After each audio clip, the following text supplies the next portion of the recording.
Yeah, I want to call attention to some main reasons why people in the United States, and especially in the Western world, are getting fat. But mainly the United States. The United States is the prescription capital of the world. You know, pharmaceutical to the max. And I guess it's another reason to use energy medicine, if possible, or natural methods, because antibiotics can make you fat. The problem, the reason being, is that they kill the bioflora in your gut, which is part of your immune system, and it's also your efficient digestive processes.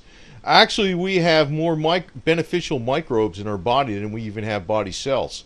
Our microbes way outnumber us, and there's quite a bit of poundage actually of microbes in our body that are totally essential to good health. But antibiotics actually destroy that. Now, the other way you get antibiotics is not just from taking antibiotics by prescription, but it's actually in the food chain itself.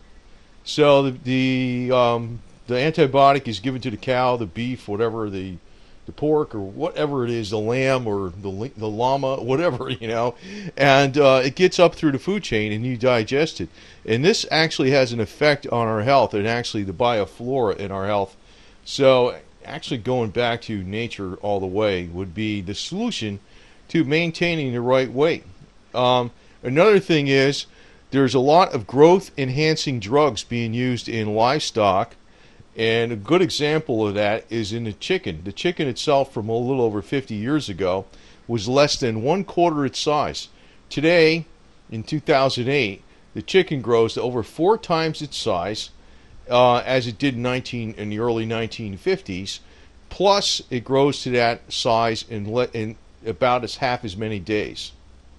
So, chicken is, even though it's a very, very good food that has the right type of proteins in it, it's just laced with all kinds of growth hormones, and that is another reason you're getting heavier. So, it's also in the cows, it's in the beef, it's in everything. It's in everything.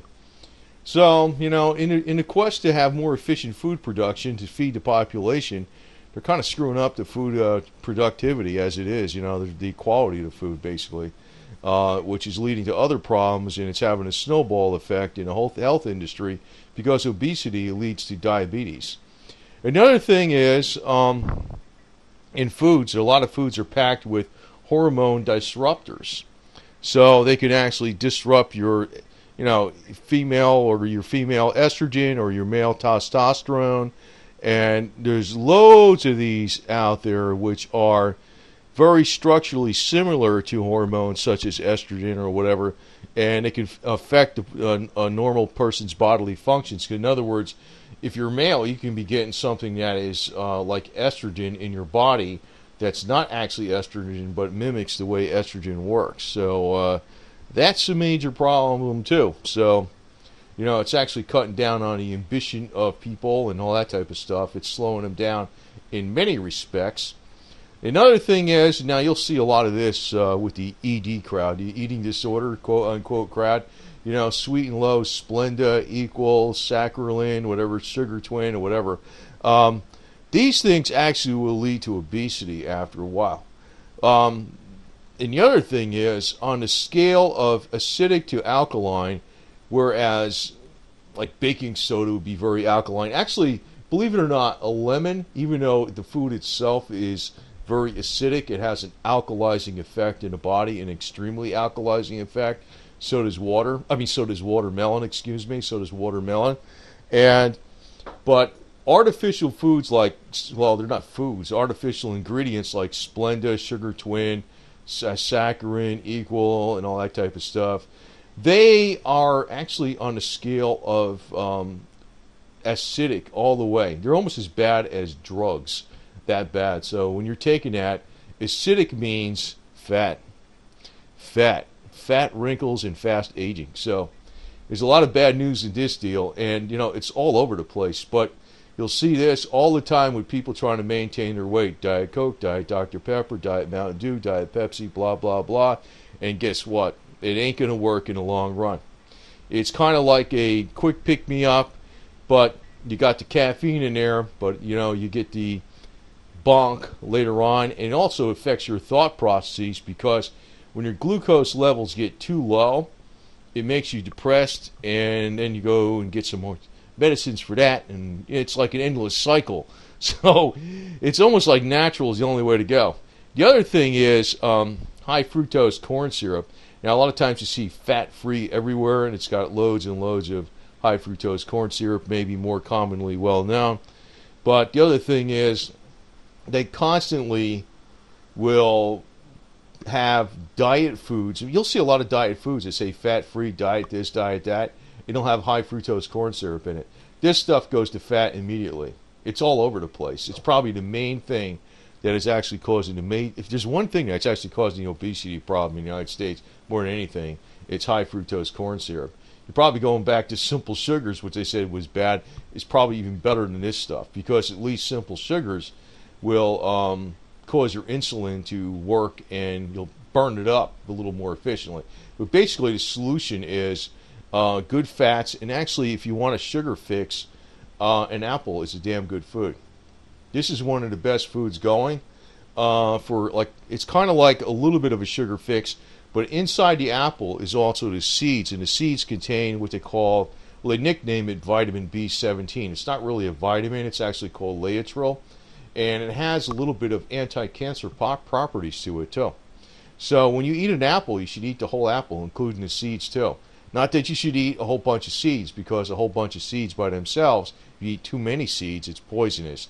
In other words, pretty much you could say this across the whole nutritional world, that it's a balance. Too little of something is bad, too much of something is bad. It's a balance. But when you eat an apple or a few apples during a day, actually eating the seeds is something that is very important to do.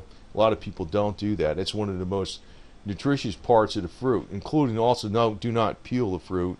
There's a lot of good nutrition in the skin, even though some people recommend to peel the fruit, and I know I could take issue with that stuff. But if you actually have a question as if the fruit contains any kind of microbes on the outside, what you can do is get an ozonator, and I'll point to a video on that. You can actually just put the fruit in some cold water, ozonate the water, and you'll basically oxygenate the outside of the fruit, and it will kill any bad microbes in it very safely without adding any kind of chemicals. But this is one of the better snack foods to take, an apple, versus going down the supermarket aisle and picking up, bars of candy or something like that. I need a quick pick-me-up. An apple is one of your best things. It doesn't go bad, and it does not contain any high fructose corn syrup. So basically, to sum it up, stay away from anything artificial, and that's going to be very, very difficult to do in the United States. This is artificial. Diet Cokes, Diet Splenda, that's artificial. You don't know what the heck you're getting. Even if you get a can of soup, it's got all kinds of stuff in there that's just extra. It's probably not on the label because it came from a chicken or whatever that was full of all kinds of hormones and stuff, and growth hormones, and it's in our food supply everywhere. So that's why when you look to Asia, it's like the American diet. It's not so much that it's meats and potatoes or something like that. It's the fact that it's full of all these extra ingredients that they've been adding into food to have higher and higher productivity. And it's also the fact that the pharmaceutical industry is one of the biggest industries in the United States, and that also is directly contributing to the obesity problem like crazy. So anyway, if you can avoid these things, great. If you can't avoid these things, great. Like I said, that apple is one of your number one weapons in the fight against obesity, because you can carry it anywhere. Doesn't require refrigeration. It lasts for some days. It's gives you a quick pick me up, and it does contain a lot of good nutrients besides just the right blend of energy nutrients to get you over to the next meal. So instead of grabbing some kind of snack, so that is a good suggestion with the apple. So want to present something besides bad news that could be a little bit of a good news suggestion to help you remedy the problem. A lot of people forget about it because the apple is not marketed enough. They market this stuff. They market these pills left and right. They don't market apples. Go back to square one, go back to nature, and you got it.